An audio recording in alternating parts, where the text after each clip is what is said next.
یہ مشہور ہے روایت کہ بڑھیا نے کچرا پھینکتی تھی نبی کریم پر، ایک دن نہیں پھینکا، سرکار نے پوچھا کیوں نہیں پھینکا، پتہ چلا بیمار ہے، عیادت کے لیے چلے گئے، وہ مسلمان ہو گئی۔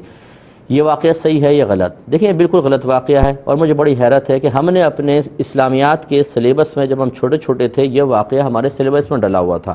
اس سے آپ اندازہ کر لیں کہ بعض اوقات سلیبس بنانے کے لیے کیسے کیسے لوگوں کو مقرر کیا جاتا ہے کہ ان کو اتنی بھی تمیز نہیں ہوتی ہے کہ کون سی چیز ڈالنی ہے اور کون سی نہیں ڈالنی۔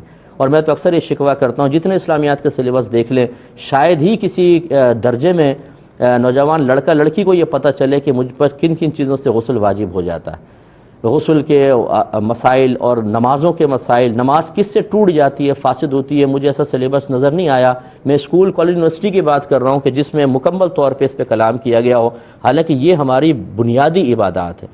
ہر رتب و یابس اس میں ضرور موجود ہے، لیکن جو حقیقتاً ایک بالغ لڑکا لڑکی کو چیز چاہیے ہوتی ہے وہ ہمارا اسلامیات کا سلیبس اس سے بالکل خالی ہے۔ وجہ اس کی یہ ہے کہ بنانے والے پی ایچ ڈی تو شاید ضرور ہوں گے، لیکن وہ حقیقتاً علم دین سے دور ہوتے ہیں۔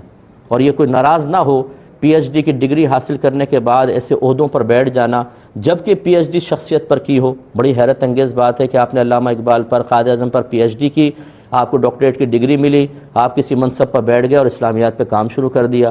باقی جو اس کے شعبے ہیں ان کو تو آپ جانتے بھی نہیں ہیں، کیسے بیٹھ کر آپ ایک سلیبس اچھا بنا سکتے ہیں؟